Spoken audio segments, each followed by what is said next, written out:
வணக்கம்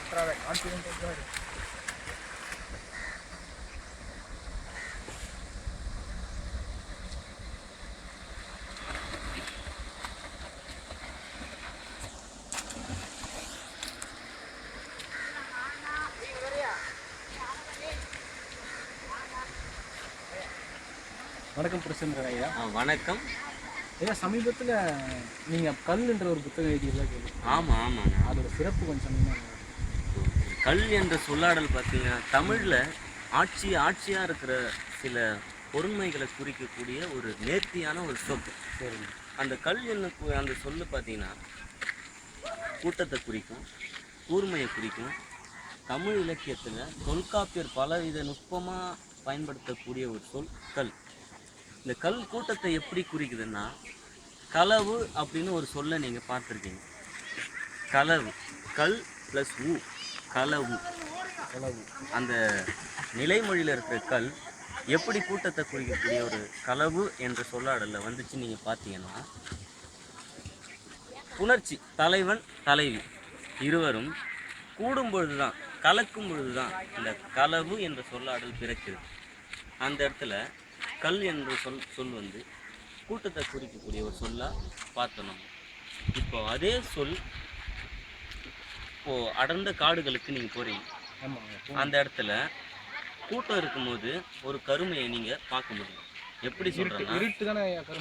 மிக சரியாக நீங்கள் வரீங்க. அது நேயர்களுக்கு நம்ம எப்படி நேர்த்தியாக புரிய வைக்க முடியும் அப்படின்னா, காடுகள் அடர்ந்த பகுதி என்ன தான் பசிய காடுகள் இருந்தாலும் கூட்டமாக இருக்கும்போது பார்த்தீங்கன்னா உங்களுக்கு அந்த கருமை நிறம் தான் உங்களுக்கு கிடைக்கும், ஒற்றுமை. அதே மாதிரி நீங்கள் சரியாக வரீங்க. அதே மாதிரி அடர்ந்த காடுகள் நீங்கள் உள்ளே நுழையும் போது சூரிய வெளிச்சத்தை நீங்கள் பார்க்கவே முடியாது. அந்த காடுகளின் நிழல் பார்த்தீங்கன்னா எல்லாத்தையும் அப்படியே மூடு பண்ணி மாதிரி மறைக்கும். சரியாக சொல்கிறீங்க. கூட்டத்தை குறிக்கக்கூடிய சொல் அந்த நிழல் என்னும் கருமையை குறிக்குது. கண்டிப்பாக.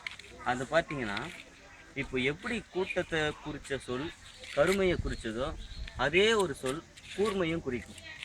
கூர்மை, இந்த வால் கூர்மை, போரில் இது பண்ணுற அந்த மாதிரி கூர்மைங்களா இல்லை புத்தி கூர்மை அப்படிங்கிறீங்க? நீங்கள் அது அருவமாகவும் எடுத்துக்கலாம், உருவமாகவும் எடுத்துக்கலாம்.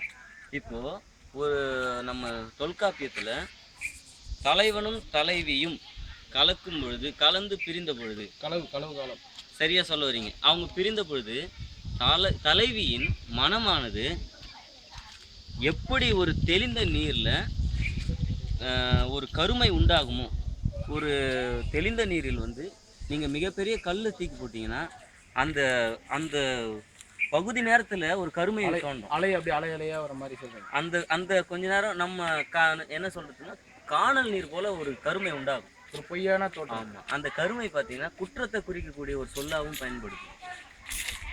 இப்போது நம்மளுடைய ஓமையில் தொன்மத்தில் பார்த்தீங்கன்னா கருப்பு வந்து ஒரு தீட்டுக்கும் ஒரு அபசகுணம், சரியா சொல்லுறீங்க, குற்றத்தை குறிக்கக்கூடிய ஒரு சொல்லாகவும் கருமை வந்து பயன்பட்டு வருது. அப்படி இருக்கக்கூடிய கருமை வந்து நெகட்டிவ், அதாவது எதிர்மறை பொருளில் வழங்கி வருது. இப்போது அண்மையில் நீங்கள் ஏதாவது பொங்கல், தீபாவளி இது போன்ற பண்டிகைகளில் எவ்வளவோ உடை உடுத்திருப்பீங்க. கண்டிப்பாக. அப்போது குடும்பத்தில் கருப்பு பொருளை மட்டும் பயன்படுத்தக்கூடாதுன்னு சொல்லக்கூடிய தமிழ் மரபு. பொங்கலில் அபசகுணமாகவே சொல்லுவாங்க கருப்புன்றது. கூர்மையை பயன்படுத்திய சொல்லும், கருமைக்கு வந்த சொல்லும். இதில் வந்து எதிர்மறை பொருளில் வந்து கருப்பு வழங்கும். இந்த கல் என்ற சொல் பார்த்தீங்கன்னா கல் ப்ளஸ் ஊ, களவு. இந்த களவில் பார்த்தீங்கன்னா எப்படி கூட்டத்துக்காக தலைவனும் தலைவியும் வந்துச்சோ அதே மாதிரி தான் மக்கள் அடர்த்தியும் கூடும். இப்போ நீங்கள் மிகப்பெரிய ஒரு மாபெரும் மாநாடுகளை, இப்போது வைகோ போன்ற பெருந்தலைவர் மாநாடுகளை பார்க்க வர மக்கள் திரள்களை நீங்கள் ஒரு தொலைநோக்கியில் நீண்ட தொலைவில் இருந்து பார்க்கும்பொழுது ஆங்கிலத்தில் ஜூம் சொல்கிற மாதிரி ஜூம் பண்ணி பார்க்கணுமா அந்த சொல்லாடல் பயன்படுத்தணும், நேர்த்தியாக இருக்கும். நீங்கள்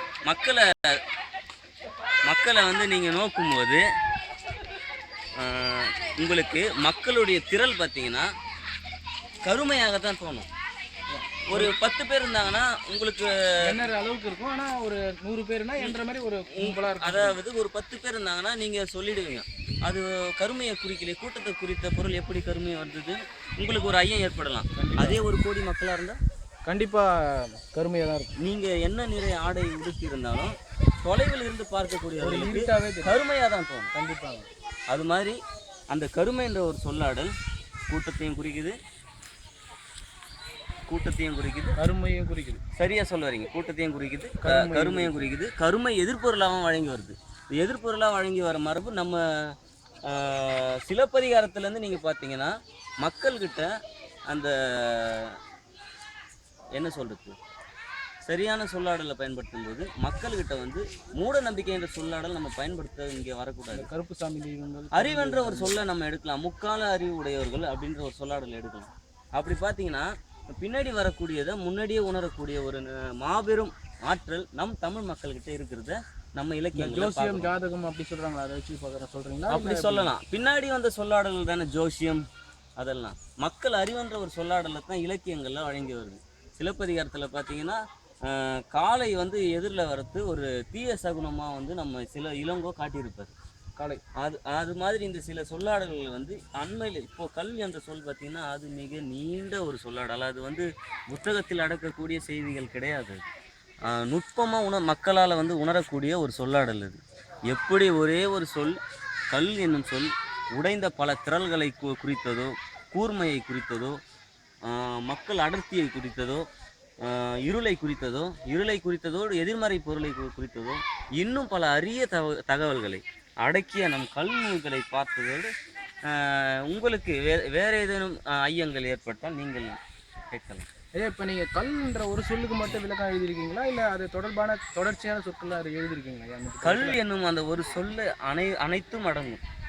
கல் என்ற ஒரு பொருள் அனைத்தும் அடங்கும். இப்படி ஆதியும் அந்தம்ன்ற மாதிரி அனைத்தும் அடங்கும். நீங்கள் அதை வந்து அருவமாகவும்